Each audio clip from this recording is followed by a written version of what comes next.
face au Bénin et au Botswana, qui se retrouvaient dans une sorte de finale du groupe D. Au final, voilà, on a eu beaucoup d'actions, on a eu des buts, on a eu de la tension, des émotions. C'est tout ce qu'on aime sur cette CAN. Je suis avec Ryan, qui a le drapeau, toujours chevillé au corps et au cœur. Stéphane est avec nous, Alex est avec nous. Forcément, Alex, je vais commencer avec toi. Un partout face au Sénégal, est-ce que c'est un bon résultat ? Oui, c'est un bon résultat.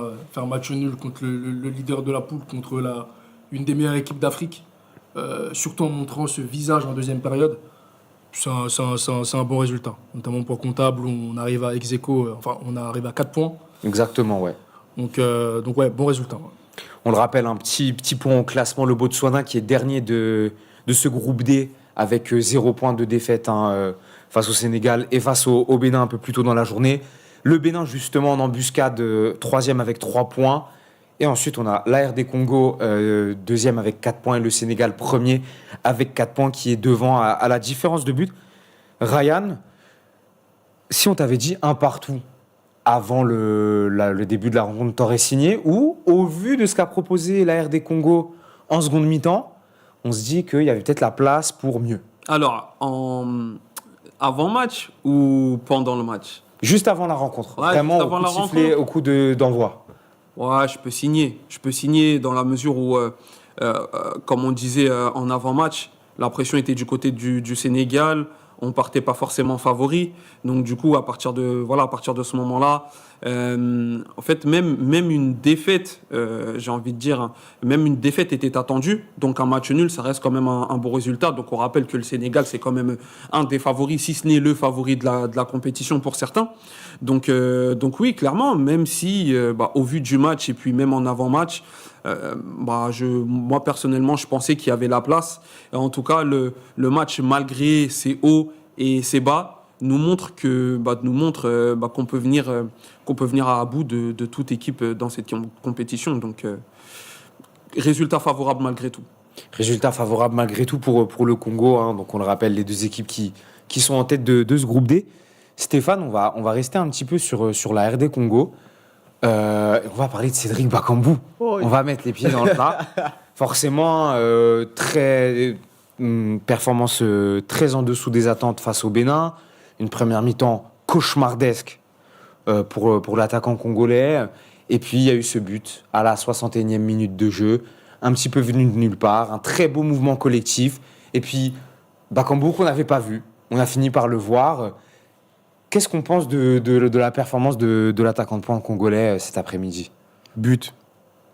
Parce qu'on est dans l'attaquant, je peux dire. Non, je veux dire, à l'instar de Nicolas Jackson, on a vu plus d'enjeux, mais qui n'a pas marqué.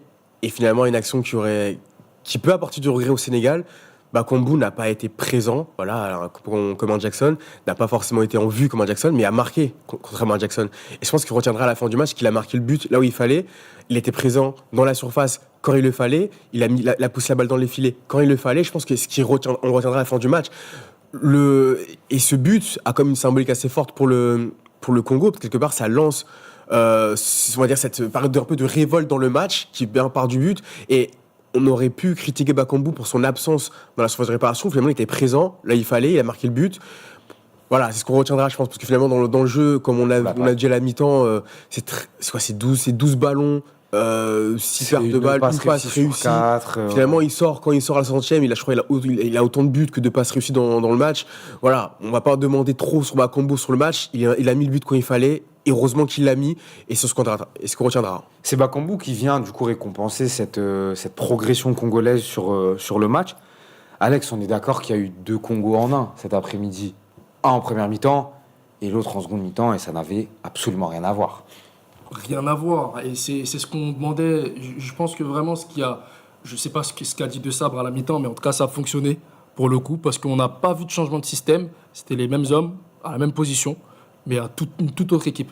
Et je trouve qu'on a plus vu Moukhaou, qui a vraiment été très, très intéressant, très pertinent au milieu de terrain, qui a vraiment apporté sa touche technique. Et il faut qu'il la montre tout au fur et à mesure de la rencontre, qu'il soit vraiment régulier, contrairement à la première mi-temps où on ne l'a pas vu. Deuxième mi-temps, elle a été plus en vue. J'ai beaucoup apprécié aussi comment il s'appelle, Wan-Bissaka avec Bongonda sur le couloir droit. Ah, c'était très complémentaire. Très complémentaire. Bongonda qui rentre un petit peu dans l'axe et Wan-Bissaka qui prenait le couloir. Très beau match aussi de Bongonda. Non, dans l'ensemble, très satisfait de la deuxième mi-temps. C'est ce type de standard-là, ce type de niveau de performance-là que je réclame et que je demande au RD Congo parce qu'on est largement en capacité de le faire. Les amis, avant de continuer ce débrief, on est 572 live. Merci infiniment. N'hésitez pas à liker, à partager. Voilà, on va lire vos commentaires aussi, à vous abonner bien évidemment. Venez commenter. Pour ce débrief de RD Congo Sénégal, on a Serge Alain Agouzi, qu'on a l'habitude de voir dans nos lives, qu'on salue chaleureusement, qui nous dit « Franchement, ce match nous montre que dans cette CAN, il n'y a pas vraiment de favoris. Aucune équipe ne se dégage vraiment des autres. » Qu'est-ce que tu en penses, Ryan? Justement, moi, je suis complètement d'accord avec toi. Preuve en est aujourd'hui. Pour revenir un peu sur les deux matchs de la RDC, il y avait un commentaire aussi qui parlait du fait de ne pas sous-estimer le Bénin. Et on l'a vu pendant le match. Encore hier, je pense à un Maroc-Mali, du coup, qui s'est fini sur un but partout, n'en déplaise à Assoura. Ah bah lui, ça lui plaisait. Hier soir, pour le coup, il était content. Non mais voilà. Donc après, c'est le lot de toutes les compétitions. Hein. Il y a des favoris sur le papier, et puis après, il y a ce qui se passe sur le terrain. Et aujourd'hui, encore une fois, on l'a vu, du coup, avec une belle bataille et des mi-temps qui ne se ressemblaient pas forcément, mais qui, au final, a sorti un match très équilibré entre les deux équipes. Mais Stéphane, est-ce qu'au final, le Sénégal ne perd pas les points de la victoire sur la première mi-temps, en fait? Si. Première mi-temps, ils avaient maîtrisé, qu'ils n'avaient pas laissé le Congo s'exprimer offensivement. Ils avaient réussi à constamment lancer des assauts sur le camp du Congo. C'était le moment, je pense, pour casser, on va dire, leur confiance, pour arriver à prendre le lead. C'est à ce moment-là, ça passe également par Nicolas Jackson. Nicolas Jackson. Pour le plaisir de Ryan, hein, parce qu'il a eu raison, il a défendu sa théorie depuis le début, il a raison, ça a donné raison sur ce match-là. Mais oui, franchement, c'est en première mi-temps que ça aurait pu se faire.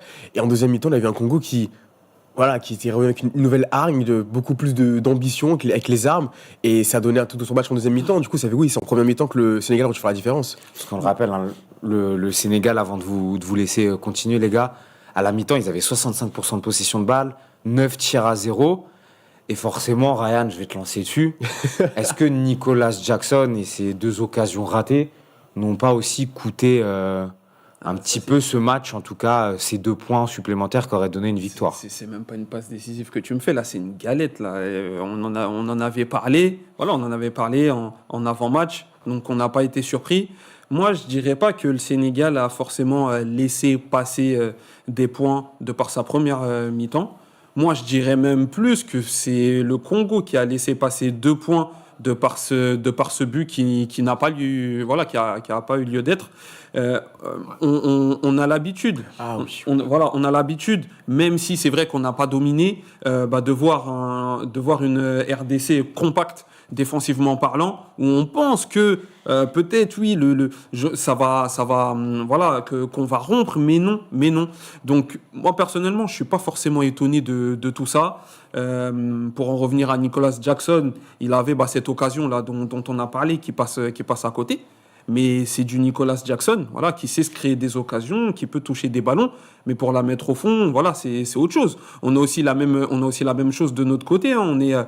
On a cette réputation de pas forcément tuer toutes nos occasions offensivement parlant. Donc il s'agit pas de chance. Quand c'est récurrent, c'est que ça devient une habitude et qu'il y a quelque chose à faire, qu'il y a un travail à faire.